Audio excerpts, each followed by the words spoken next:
Hello everyone and welcome to this first edition of EsraVison in 2012.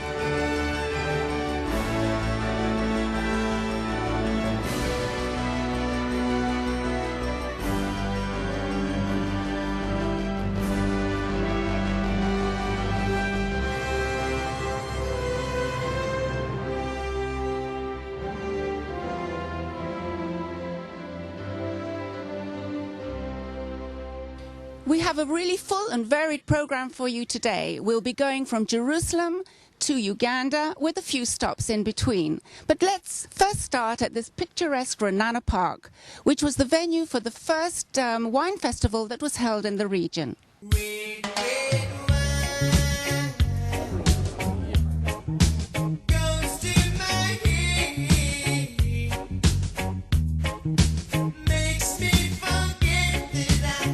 Well, it's certainly a perk doing a wine story here in Raanana. And I'm sitting with David Rhodes, the wine writer from Ezra magazine. There's about 250 to close to 300 wineries in Israel, but the top 10 producers make about 92% of the wine. So the other 240, 250, they make about the other 8%. So it's important for those wineries to really get exposed. They don't have the marketing budgets that the bigger wineries have. So at this festival, there's about 30 wineries and only two big commercial ones. There's Tepperberg and Tishbe, and the rest are all boutiques, wineries that make less than 10,000 cases a year. Well, why don't we just go over and talk to some of them? And taste their wine, too. And we're coming up upon the Tishbe winery, which is Israel's largest family winery, located in Zikran Yaakov. Well, there really has been a revolution. I mean, when I came here, Israeli wine wasn't that well known abroad. There were only very few wineries making good wine. You could go into a supermarket and buy a bottle of wine and it could be undrinkable. But what's happened in the last 20 years is amazing. We're in front of the Kippot winery, which is one of the pearls of the Shomron region. It's a new, young boutique winery, and the wines are very highly respected. We're just starting to see them come into restaurants in Tel Aviv and here in Raanana. The difference between Israel now and Israel 20 years ago is that no one's making bad wine. Everyone's making good wine. It might be, in some cases, better or better value for money, but no one's making undrinkable wine. Everyone's making good wine. And so a lot depends on where it comes from and if you like the winemaker and if you like the style. So you can go to any stand here and all the wines are good. It's a single vineyard Malbec. It's a unique wine. It's from Tepperberg. And it's very interesting and I like it very much as a light wine, something that you can drink daily. I think it's very good. Tepperberg is making Malbec being their signature grape. They may actually be the first winery not only to have a single varietal Malbec, but also they might do several different single vineyard Malbecs in the near future. I can see we also have olive oil at the festival.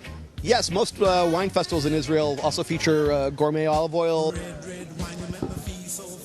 With olive oil, one of the ways we rate it is by the acidity level. The lower the acidity, the better the extra virgin olive oil. The lower the acidity, the more nutty, the more fruitiness you taste. Extra virgin olive oil is the first pressing, the first gentle pressing. Sorry? Less than 8% is extra virgin olive oil. This is 5%. Sometimes you'll see it as low as 3%. This winery is the Raanana winery, which is plural for pomegranates. And it's probably about the 6th pomegranate winery in Israel. Only just a few years ago, there was only one pomegranate winery in Israel, the Ramon winery. And now I see a new one almost at every festival. And is it good quality wine? I mean, does it taste different from great wine? Or? There are wine snobs who don't consider any fruit wine good. However, they can be very fun wines, especially as dessert wines. And of course, pomegranate's known for all its antioxidants too, so it's one of the healthier things to drink as well. I like it. It's been a really great evening. Thanks for sharing all your knowledge with us. I hope our viewers have learned something. I certainly have. L'chaim.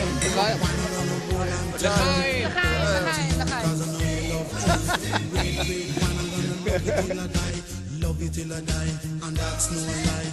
Red wine can get you on my mind. Wherever you may be, I'll surely find. And now from wine to sushi, another popular trend that is taking Israel by storm.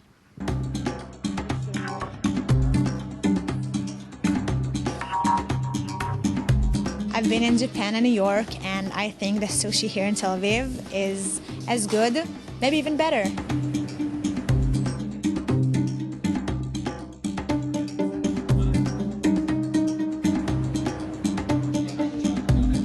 Tel Aviv is a very fashionable city. Fashion is very important, and I think sushi is very fashionable.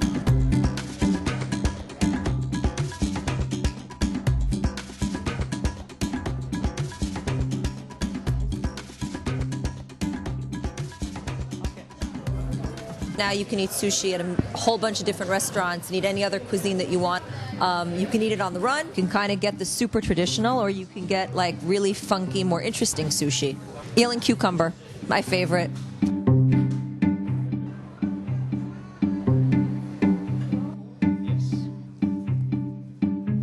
The selection is really, really big. If I have a person coming and ordering the same thing 3 times, I tell them, you're not eating it tonight, you're trying something new.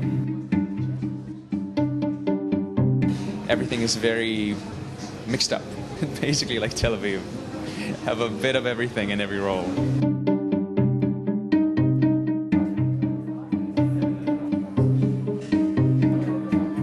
The quality of the fish is amazing here. The variety is great.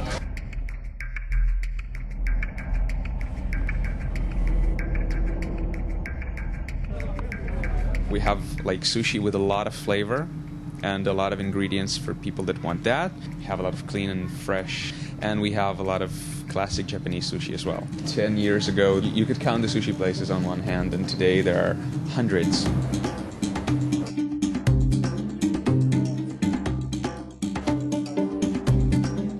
Just great. I love it.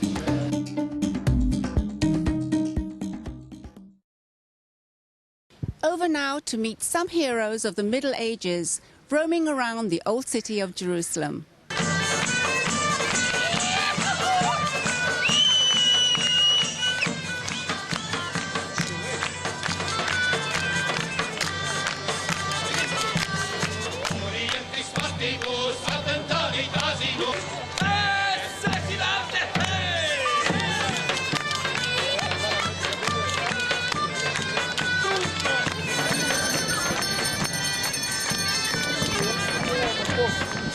The story of Jerusalem at medieval time. The idea is to give a lot of fun to the people, also to let them know the special street of old Jerusalem, which is one of a kind.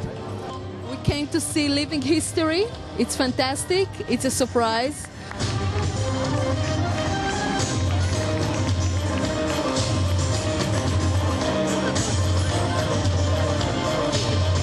מה שמאפיין ומה שמיוחד השנה, שחיברנו את זה בעצם, את האומנים האיטלקים יחד עם האומנים הירושלמים. והעיר העתיקה בעיקר, העיר העתיקה עושה את העבודה.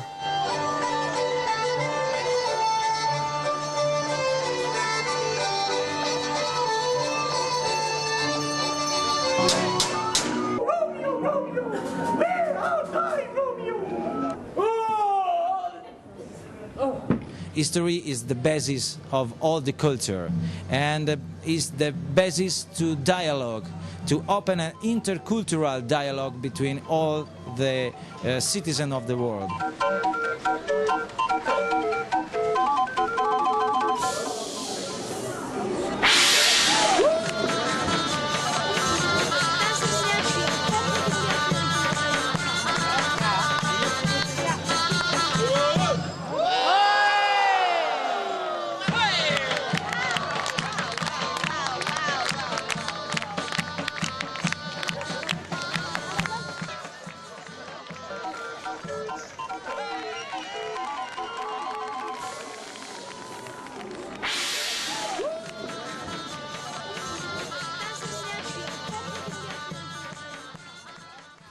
Dervish, an Aladdin's Cove full of treasures from all over the world, was where Diana Lerner launched her new book, Ageless, in Tel Aviv. Right behind Tel Aviv's fashionable Dizengoff Street, we discovered a treasure trove of ethnic crafts at Dervish, an ideal setting for cultural events with a bohemian flair. We started our shop in the old city in Sfat, 1965, and we went through all the Arab villages and found wonderful old things in the villages. And then we moved to Tel Aviv, and our horizons expanded, And we started traveling to India, to Africa. My sister went to Yemen, to Bukhara, to South America, and finding wonderful ethnic crafts from all over the world. We still go traveling, and more difficult to find things, but every now and again one finds most wonderful gems. I think we've influenced a lot of people, both in traveling and in collecting and in making beautiful things. And we have our parties every few months in the shop whenever I come back from a trip. We caught up with veteran journalist Diana Lerner at the launch of her new book, Ageless in Tel Aviv, a saucy and often hilarious satire on a usually dreaded subject. They told me from the Marechet, call up Ben Gurion, the office, and find out if he was reviewing the troops in Sharm el-Sheikh. And so he connected me with Ben Gurion at home. And Ben Gurion was furious. He said, Mise mafria ha-Israeli Hamadina hazot be'emtza halayla. So the Marechet said, so why didn't you at the same time ask him if he was in Sharm el-Sheikh? And Ben Gurion had a nasty habit that he always said that he didn't say what was published that he said. And I knew speed writing. I didn't know shorthand, but I said, I have it in my notes. And I wrote what he said. And he absolutely denied it, and they had to apologize. They sent the foreign ministry. You don't know the trouble I got them into. So they were very glad when I left to take a tourist course, a tourist guide course. And that's where I got my best stories.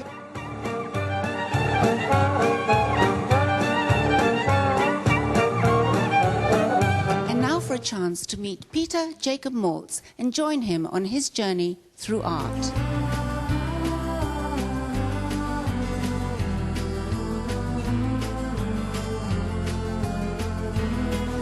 The Dan Gallery in Tel Aviv recently held an exhibition entitled English Education. The 4 exhibiting artists, who all studied in England, were influenced by the multifaceted and often subversive British culture. Artist Peter Jacob Maltz explains. The show is about the influence the English or the British education had on our art. The work actually brings together this kind of English look, a very classic look, with the day-to-day kind of slinging of the towel on something classic.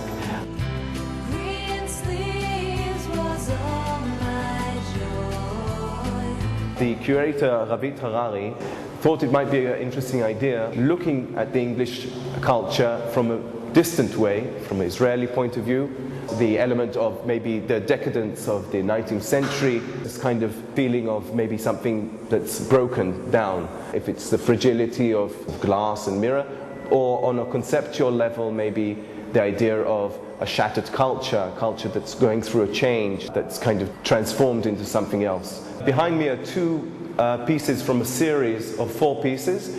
The name of this series is Looking at My Grandma's Mirror, and they are actually in different times of the day. The mirror is an original mirror which I copied, and then I changed the shape. Technically, you can see I made a cast, I actually sliced it and reconnected the shapes to create this kind of maybe a feeling of a broken mirror, or a fragmented mirror, or a mirror where the light hits in a different way. We found this is something that the English know to do very well. Take tradition and twist it, evolve it into something new. This is the most complex one. This is at the night, where the mirror kind of really goes crazy. There's a kind of shattered mirror, the light is slung on and shining, reflecting in a different way. My grandma in this case was an obvious choice because for me she represented the most English lady possible. Sculpting is a very, very important part of my art. In Bezalel I started to sculpt, and then in the Royal College I actually did an MA in sculpture, and I also teach sculpture.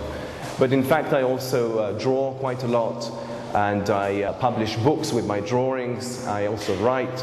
Generally I would say I'm an artist or a person that sees himself as documenting his journey.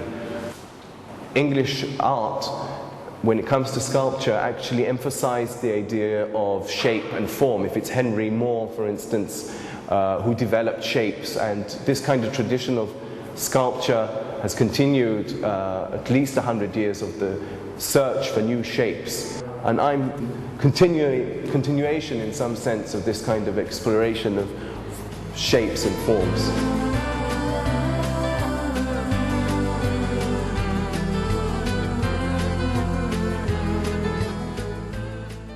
We were all amazed to find this fascinating story about a small Jewish community living out in Uganda.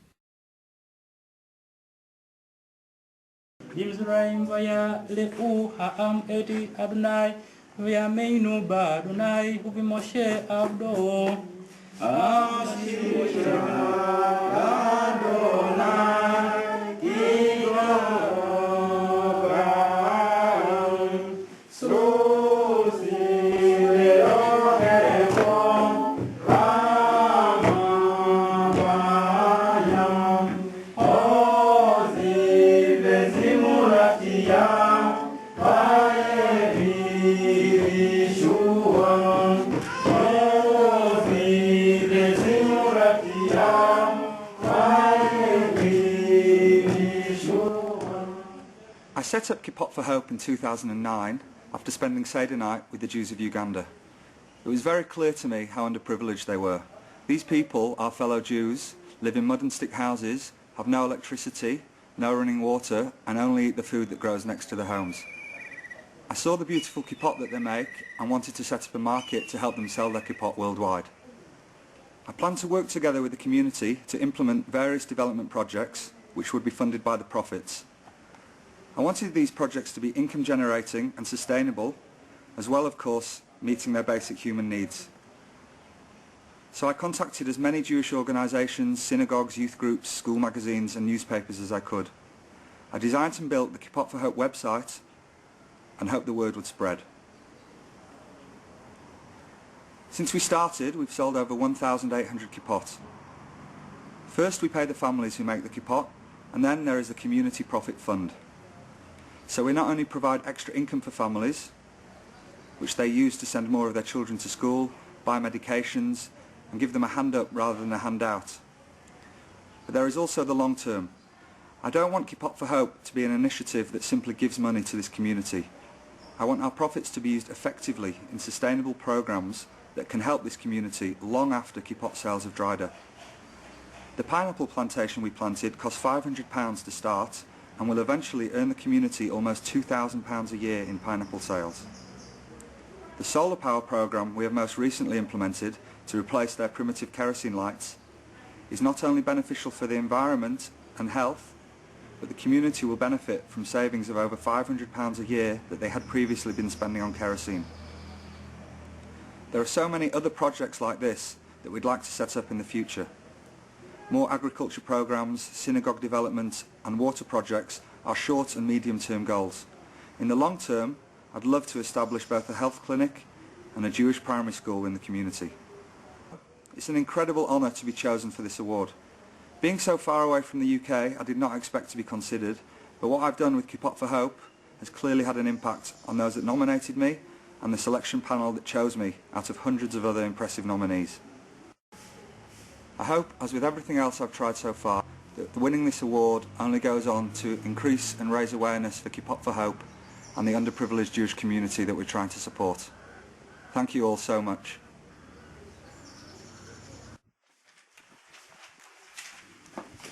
Shema Yisrael, Adonai Eloheinu, Adonai Echad. Ever since 1978, the organisation SOS has been finding homes for abandoned cats and dogs. Over 30,000 homes have been found so far. We visited the centre in Kfar Shmaryahu, where we found these beautiful black dogs just waiting to find homes. בשבילי עמותת SOS זו עמותה מאוד מיוחדת, היא נמצאת אצלי בלב כי עברתי איתם הרבה מאוד כלבים שמצאו בתים דרך העמותה הזאת, גם כלבים שאני מצאתי ברחוב, והם עובדים גם בשיטה של משפחות אומנות, שזה בעיניי אידיאלי, כי הכלבים לא בטראומה של מכלאה. וחוץ מזה שהיום זה באמת הפנינג מיוחד, זה כלבים וחתולים שחורים בלבד שמחפשים בית. התופעה של, לא תאמינו, אבל גם במגזר הזה של בעלי חיים יש גזענות. ולכלבים שחורים וחתולים שחורים קשה יותר למצוא בית. It's amazing. Whether it's because of superstition or whether it's simply a matter of taste, the fact is that black cats and dogs seeking adoption in Israel face an even bigger challenge than their fairer friends. That's why the SOS Animal Fund felt that a little corrective discrimination was needed. So they decided to hold an adoption day for black dogs and cats only. There's hope in the air on this Friday morning at the Herzliya Center. Competition is stiff to find favor in the eyes and hearts of the limited number of visitors. A few will get lucky today. But who will it be? Let's meet the contestants. There's big and comical. Adorable puppy. Inquisitive. Charming. Cute and vulnerable. Playful. Boisterous. Pampered. Demonstrative. Sociable. Sensitive. Noble. Patient. Cuddly. We seem to have an imposter here. Each of these dogs has its own sad story. So we found this cute dog and I host her in my house. She's amazing. It's really hard for me even to let people take her because I want her family to be really loving and hugging and trustful because she had a lot already in her life and she worth it. Cute and vulnerable is one of today's lucky ones. She's all dressed up and ready to go home with her new adoptive family. We love black dogs and black cats, and we think they deserve to be equal. It would be great if we could find more warm, loving, caring homes for all these dogs and cats. They really need them. Please come. Please come see these wonderful dogs and cats and adopt.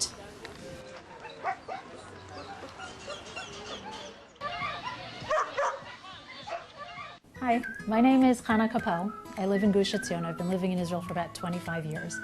And I do many things, but I also have this little hobby where I like to knit. And I've got a knitting group that gets together every other week.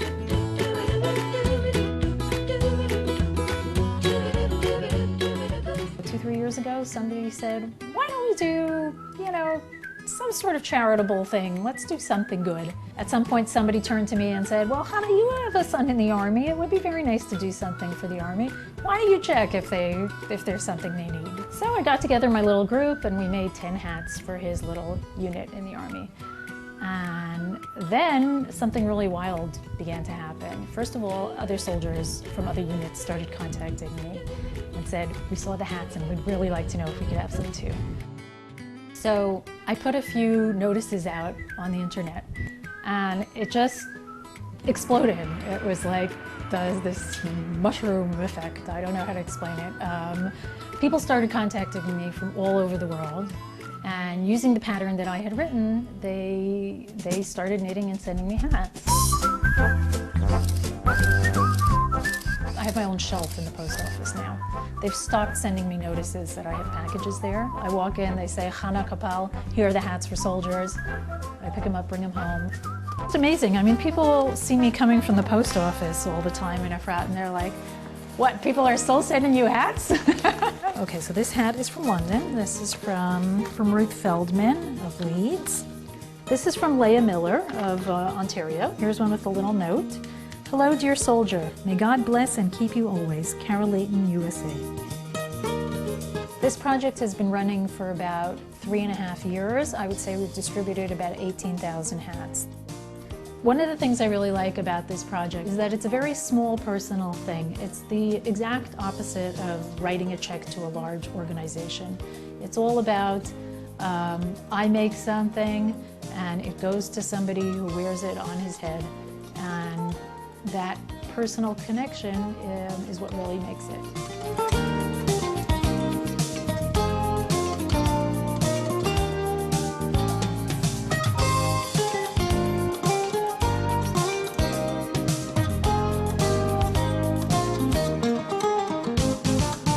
I hope you enjoyed the program and you'll be with us again next month. Don't forget you can call us on 09 950 8371.